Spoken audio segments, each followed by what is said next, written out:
Assalamualaikum warahmatullahi wabarakatuh. Halo teman-teman, perkenalkan nama saya Sofia Latifah. Saya dari jurusan PGSD angkatan 2021 lokal A4. Di sini saya akan menjelaskan tentang UNCLOS. UNCLOS ditetapkan pada tahun 1982 yang merubah wajah hukum, laut, dan kini sudah ditetapkan oleh beberapa negara atau diakui sekitar 162 negara yang ada di dunia, tepatnya pada November 2017. Menurut UNCLOS, negara-negara di dunia berhak atas kawasan yang begitu luas, beragam jenis, ukuran, air, dan lain-lainnya. Seperti yang kita ketahui, lautan ini besar, dan lautan ini ada yang dinamakan lautan kawasan, dan ada yang dinamakan lautan milik bersama atau milik negara. Saya akan menjelaskan tentang itu. Mungkin kita sering dengar tentang laut tropomial atau zona Z gitu. Nah, laut tropomial itu sekitar 12 mil, sedangkan laut zona Z sekitar 200 mil. Dua zona tersebut ini sebenarnya belum dikatakan milik negara atau milik kawasan. Ini masih ada yang harus kita jelaskan lebih baik agar tidak ada terjadi antara kawasan lain dan kawasan luar.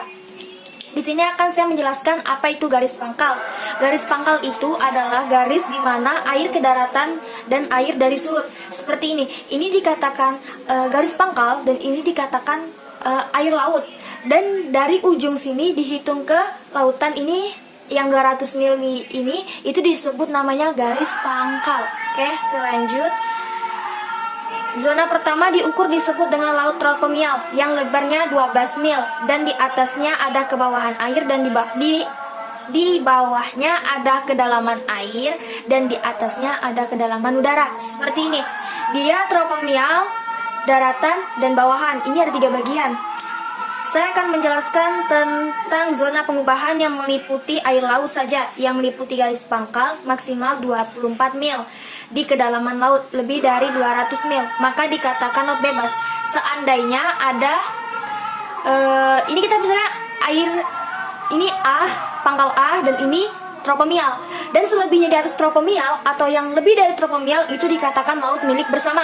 Walaupun di bawahnya itu masih kawasan kita, tapi yang di atas air itu adalah milikan bersama. Berarti orang manapun saja, negara manapun saja bisa melewati air itu, karena itu termasuk air milik bersama atau bebas gitu, seperti tambahan atau pengubahan. Terus zona akluktif dan zona pertambahan memang diukur dari garis pangkal seperti yang saya jelaskan tadi. Dari keluarnya termasuk itu zona. Yang seperti saya jelaskan tadi, dari A ke B selebihnya itu dikatakan zona eksklusif dan zona pertambahan. Saya akan menjelaskan apa itu landasan kontinen. Menurut dasar laut yang merupakan hak suatu negara dibedakan dengan zona-zona lainnya, karena landasan kontinen ini berhak ditentukan lebarnya. Seperti saya jelaskan sebenarnya, landasan kontinen itu kita tidak tahu dia tuh berapa. Kita tidak bisa menghakimi seperti dia 200 mili, 24 mili, 12 mili, 220 mili. Kita tidak bisa ukur. Itu dia tuh adalah kawasan bebas. Dia memiliki semuanya.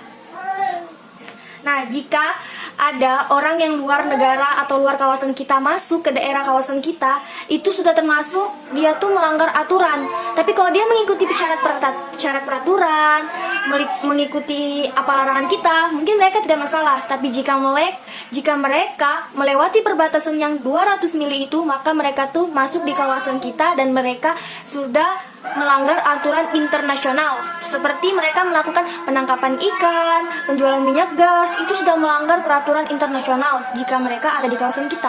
Tapi jika mereka di luar kawasan kita, mereka itu jalur bebas atau dikatakan laut bebas, bisa digunakan oleh negara-negara mana saja. Dan sebenarnya ini sudah disepakati dari pihak-pihak negara, pihak-pihak yang ada di Indonesia. Jika dikatakan lain, ada orang negara selain suku kita atau selain daerah kita, sebenarnya mereka tuh harus mengetahui apa itu air di daerah mereka, ukuran berapa, kawasan berapa. Kita harus memahami semuanya supaya kita tuh mengerti yang mana kawasan kita dan mana kawasan milik bersama. Sekian dari saya ucapkan wassalamualaikum warahmatullahi wabarakatuh. Mohon maaf jika ada salah perkataan saya. Terima kasih.